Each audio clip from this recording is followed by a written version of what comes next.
Welcome to sports live presented by cool. আপনাদের সঙ্গে আছি আমি সৈয়দ আবিদ হুসাইন সামি। বিপিএলে দুর্নীতি নিয়ে স্বাধীন তদন্ত কমিটির রিপোর্ট নিয়ে বিসিবির করণীয় কি তা নির্ধারণ করতে 4 সদস্যের লিগ্যাল টিম গঠন করেছে বাংলাদেশ ক্রিকেট বোর্ড। 7 সেপ্টেম্বরের মধ্যে নির্দেশনা জমা দেবেন তারা। এদিকে আগামী 3 বছরের জন্য বিপিএল পরিচালনার দায়িত্ব পেয়েছেন বহুজাতিক প্রতিষ্ঠান IMG। আর অক্টোবরে প্রথম সপ্তাহে বোর্ড নির্বাচনের সিদ্ধান্ত হয়েছে সিলেটের সভাতে। সোমবার দুপুর 2টা সিলেটে বসে বিসিবির বোর্ড সভা। সবচেয়ে আলোচিত এজেন্ডা গেল বিপিএলের অনিয়মের রিপোর্ট ও তদন্ত কমিটির দিক নির্দেশনায় বিসিবির করণীয় কি। রিপোর্ট পর্যালোচনা করে 4 সদস্যের আইনজীবীদের কমিটি গঠন করার সিদ্ধান্ত নিয়েছে বোর্ড। 7 সেপ্টেম্বরে যারা জানাবে অভিযুক্তদের নিয়ে আপাতত কি সিদ্ধান্ত নিতে পারে বিসিবি। 4 সদস্য বিশিষ্ট একটা টিম গঠন করা হয়েছে যারা এটা রিভিউ করবে এবং বিসিবির এখন করণীয় কি, এখানে যেই রেকমেন্ডেশনস আছে বা যে বিষয়গুলো উঠে এসেছে সেই পরিপ্রেক্ষিতে বিসিবির করণীয় কি সেটা বিসিবিকে জানাবে। জানা গেছে তদন্ত রিপোর্টে নাম আছে জাতীয় দলের সাবেক এক ওপেনারের, যিনি বিপিএলে ম্যানেজার হিসেবে কাজ করেছেন। এখন দায়িত্ব পালন করছে বিসিবির গেম ডেভেলপমেন্টে। আপাতত তাকে বিসিবির চাকরি থেকে সরে দাঁড়ানোর পরামর্শ নাকি দেয়া হয়েছে। একই দলে অধিনায়কত্ব করা জাতীয় দলে কিছুদিন আগে খেলা এক ব্যাটারকেও সাময়িক নিষেধাজ্ঞার বিষয়টি বিবেচনা করছে বোর্ড। বিস্ময়করভাবে সম্পৃক্ততা মিলেছে খোদ আকুর শীর্ষকর্তার, তাকেও ছাড়তে হতে পারে চাকরি। রিপোর্টটার যেই রেকমেন্ডেশন আছে, যেই বিষয়গুলো উঠে এসেছে সেগুলো নিয়ে ইমিডিয়েটলি কাজ করতে চায়, কারণ এখানে অনেক বিষয় হয়তো থাকতে পারে যেটা আমাদের ক্রিকেটকে এগিয়ে যাওয়ার ক্ষেত্রে বাধা তৈরি করেছে। এদিকে অক্টোবরের প্রথম সপ্তাহেই হচ্ছে নির্বাচন। 1 সপ্তাহের মধ্যে 3 সদস্যের নির্বাচন কমিশনের নাম ঘোষণা করবেন বিসিবি সভাপতি। ভোটের নির্দিষ্ট তারিখ ঘোষণা দেবে commission. Election commission by name এখনো গঠন করা হয়নি। ইলেকশন সেটা প্রেসিডেন্টের উপর ছাড়া হয়েছে নাম রেকমেন্ড করার জন্য, বাট 3 সদস্য বিশিষ্ট একটা ইলেকশন কমিশন গঠিত হবে এবং আমার ধারণা আমরা হয়তো 2-1 দিনের মধ্যেই সেটা জানতে পারবো। এছাড়াও সভায় আরও একাধিক সিদ্ধান্ত হয়েছে। আগামী 3 বছরের জন্য বিপিএল পরিচালনার দায়িত্ব পেয়েছে বহুজাতিক প্রতিষ্ঠান IMG। প্রখ্যাত আম্পায়ার সাইমন টফেলের সাথে 2 বছরের চুক্তি হয়েছে। দেশি আম্পায়ারদের ট্রেনিং দেবে ও মূল্যায়ন করবে এই অস্ট্রেলিয়ান। অজি কোচ অ্যালেক্স রস ও তার দল আসবেন বাংলাদেশি কোচদের 3 দিনের ট্রেনিং দিতে। সেই সাথে সেপ্টেম্বরে বিসিবির উদ্যোগে দেশে হবে লেভেল 3 কোর্স। সেই কোর্স করাতেও আসবেন অস্ট্রেলিয়ান কোচরা। হিটিং কোচ আমার মনে হয় আমাদের সারা বছর ধরে রাখার এই মুহূর্তে প্রয়োজন আছে। হাসিনুর রহমান, যমুনা স্পোর্টস, সিলেট।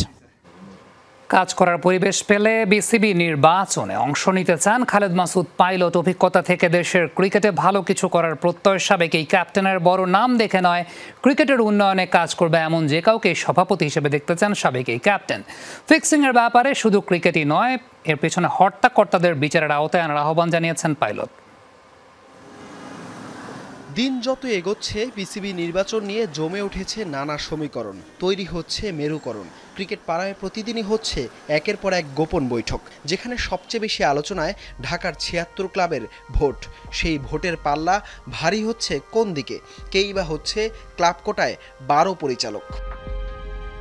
এর বাইরেও আছে জেলা ও বিভাগ থেকে 10 পরিচালক, যেখানে গুরুত্বপূর্ণ জেলা থেকে হবেন কাউন্সিলর। কমিটি না থাকায় আপাতত অ্যাডহক ভিত্তিতে চলা জেলা বিভাগ থেকে কারা হবেন ভোটার সে নিয়েও আছে নানা গুঞ্জন। সব ঠিক থাকলে কাউন্সিলরশিপ পেলে নিজ বিভাগ রাজশাহী থেকে নির্বাচনে লড়তে চান খালেদ মাসুদ পাইলট। কাজ করার পরিবেশ পেলে ভালো কিছুর প্রত্যয় সাবেকেই অধিনায়কের। যদি কাউন্সিলরশিপ পাওয়া যায় তাহলে অবশ্যই হয়তো চেষ্টা করবো, এবং সবচেয়ে বড় কথা ডিপেন্ড করবে পরিবেশের উপরে। এনভায়রনমেন্ট যদি ভালো থাকে তাহলে আসবো, বিকজ আলটিমেটলি দিন শেষে তো আমাদের এখান থেকে কিছু নেবার নাই। আমি দেখছি তো মাঠগুলোর অবহেলা দেখে, যে ফতুল্লা মাঠ বুলবুলাইতে গেছিলো ভিজিট করতে, তো এত বড় জঙ্গল, পানি জমে আছে, ড্রেসিং রুম ভাঙাচোরা, খুলনা ড্রেসিং রুম এরকম অবস্থা, বগুড়ার এরকম অবস্থা, কি মায়া লাগে আপনি বলেন। তো আপনি কেন আসতে চাইবেন না যে না আমরা এসে জায়গাটা কি চেঞ্জ করতে পারি কিনা, এই জন্য। তাছাড়া আসলে কোনো আসার ইচ্ছাও নাই। বর্তমান সভাপতি আমিরুল ইসলাম বুলবুলের সাথে বোর্ড প্রধান হিসেবে দৃশ্যমান প্রতিদ্বন্দ্বী কেবল তামিম ইকবালের নাম। তবে প্রার্থীর নামে নয়, ক্রিকেটের উন্নয়নে কাজ করবে এমন যে কাউকেই চান সাবেক এই ক্রিকেটার। বিগত সময়গুলোতে আমরা যে ক্রিকেটের ডেভেলপমেন্ট দেখি খুব একটা ভালো দেখি নাই। বাংলাদেশ টিমে ধরেন টেন্ডুলকারকে নিয়ে আসলেন ক্রিকেট কোচ, বা ব্রায়ান লারাকে নিয়ে আসলেন, কিন্তু ক্রিকেট ডেভেলপ করছে না, লাভ নাই। আমার মনে হয় যিনি আসুক আমি চাই যে ভালো মতো কাজ করে ক্রিকেটটাকে যেন ডেভেলপ করতে পারে। বিপিএল সহ ঘরোয়া লিগে ফিক্সিং কাণ্ডে সরগরম বিসিবি। দেশের ক্রিকেটকে যারা কলুষিত করতে চায় তাদের বিরুদ্ধে কঠোর হওয়ার আহ্বান জানান তিনি। সেই সাথে শুধু ক্রিকেটারই নয়, পর্দার আড়ালে থাকা মাস্টারমাইন্ডদেরও বিচারের আওতায় আনার কথা বলেন খালেদ মাসুদ পাইলট।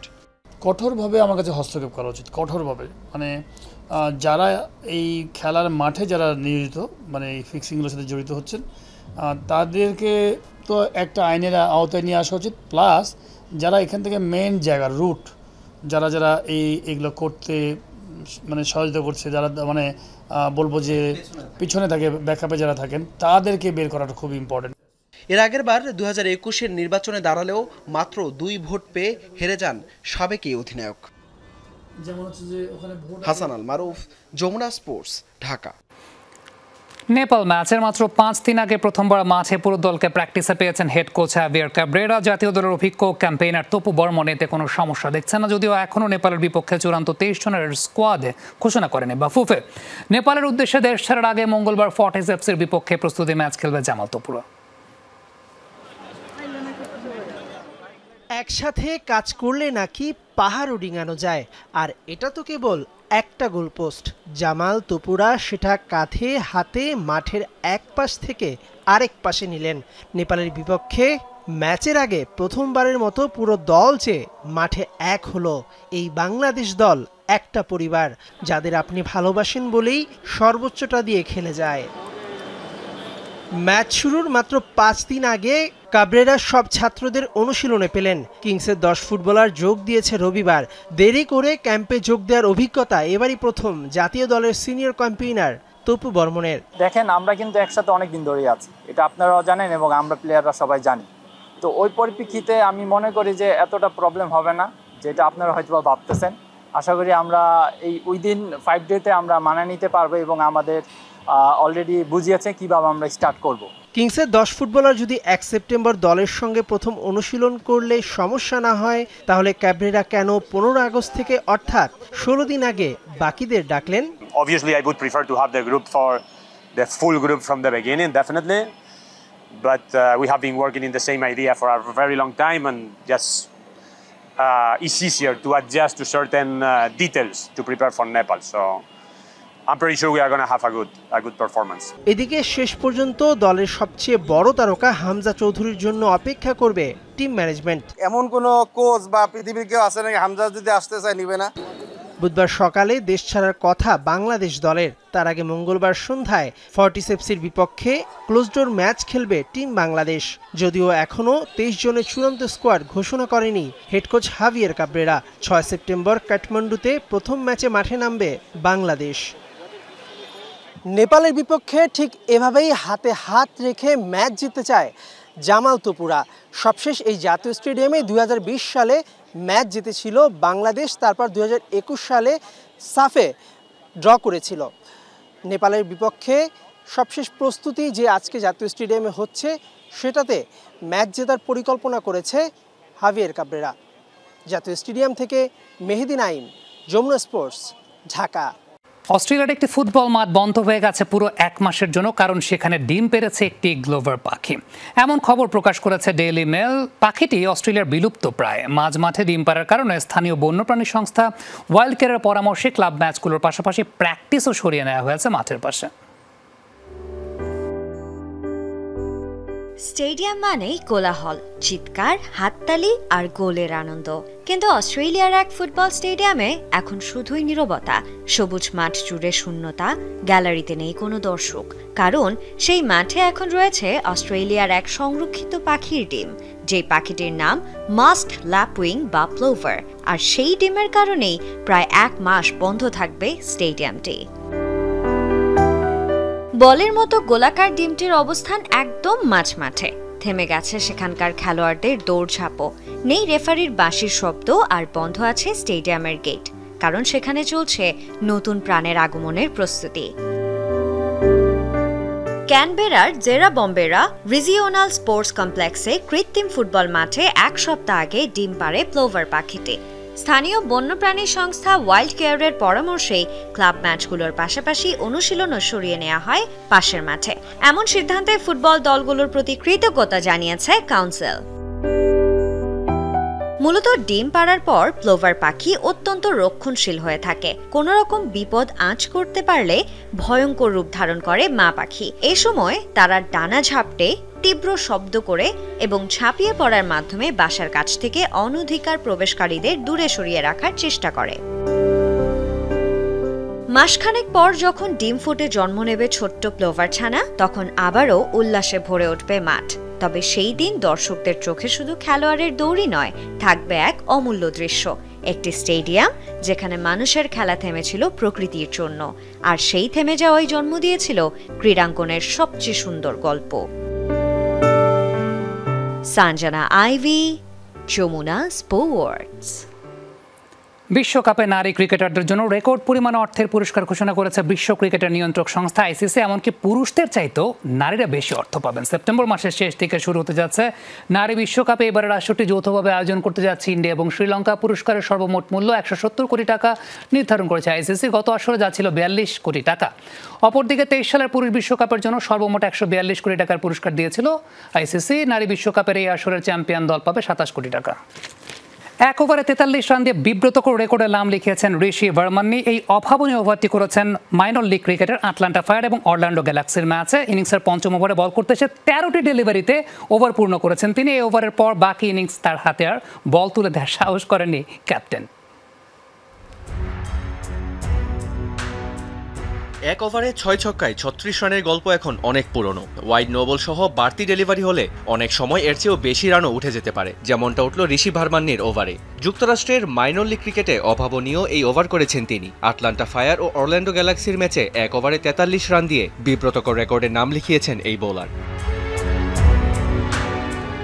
ডানহাতি এই পেসার বল করতে আসেন ইনিংসের পঞ্চম ওভারে। প্রথম বলেই নো, এরপর ওয়াইড। তৃতীয় ডেলিভারিটি ছক্কায় পরিণত করেন স্টিভেন টেলর, কিন্তু এই বলটিও আম্পায়ারের নো এর সংকেত। দুর্ভাগ্যবশত চতুর্থ বলটিও ওভারস্টেপিং এর কারণে নো। পঞ্চম বলটি আবার ওয়াইড। দুর্গতি আরও বাড়ে ষষ্ঠ বল নো হলে, যেটিকে ওভার বাউন্ডারিতে পরিণত করেন টেলর। পরপর 6টি বল করলেও ততক্ষণে একটি বলও বৈধ হয়নি ভার্মান্নির। বেরিয়ে গেছে 20 রান। 26 বছর বয়সী এই পেসারের প্রথম বৈধ বল আসে সপ্তম ডেলিভারি থেকে। তবে এই বলটিও রক্ষা পায়নি ওভার বাউন্ডারি থেকে। পরের 5 বল করতে অবশ্য বেশি বেগ পেতে হয়নি এই বোলারের। মাঝে একটি নো বলের পর 4টি বৈধ ডেলিভারিতে শেষ করে নিজের ওভার। ভার্মান্নি ওভার শুরু করার আগে প্রথম 4 ওভার শেষে স্কোরবোর্ডে আটলান্টার রান ছিল 30। পঞ্চম ওভারে 13টি ডেলিভারিতে সম্পন্ন হয় এক ওভার। এই 13টি ডেলিভারিতে দিয়েছেন মোট 43 রান। পঞ্চম ওভার শেষে এক লাফে আটলান্টার রান গিয়ে দাঁড়ায় 73। এই ওভারের পর তার হাতে আর বল তুলে দেওয়ার দুঃসাহস করেননি অরল্যান্ডোর অধিনায়ক। রিয়ান রাফতি, যমুনা স্পোর্টস। বিশ্বের তৃতীয় খেলোয়াড় হিসেবে টি-20 ক্রিকেটে 14,000 রান করার মাইল ফলক গড়েছেন ইংলিশ ব্যাটার অ্যালেক্স হেলস। সবশেষ ক্যারিবিয়ান প্রিমিয়ার লিগে গায়ানা অ্যামাজন ওয়ারিয়র্সের বিপক্ষে ম্যাচে 74 রান করে রেকর্ডটি গড়েন তিনি। মাইল ফলক ছুঁতে হেলসের প্রয়োজন ছিল 50 রান। ট্রিনবাগো নাইট রাইডার্সের ইনিংসের নবম ওভারের শেষ বলে স্পিনার ইমরান তাহিরকে বিশাল ছক্কায় 50 পূরণের পাশাপাশি কাঙ্ক্ষিত 14,000 রানের রেকর্ড করেন 36 বছর বয়সী ব্যাটসম্যান। টি-20তে সবচেয়ে বেশি রানের বিশ্ব রেকর্ড ক্রিস্টোফার হেনরি গেলের। ইউনিভার্স বস 17 বছরের ক্যারিয়ারে 455 ইনিংসে করেছেন 14,562 রান। 505 ইনিংসে 14,024 রান নিয়ে গেলের পরই এখন হেলস তার ক্যারিয়ারে 7টি শতকের পাশাপাশি অর্ধশত আছে 89টি। এই ছিল আজকের স্পোর্টস লাইভ। এতক্ষণ আমাদের সঙ্গে থাকার জন্য সবাইকে ধন্যবাদ।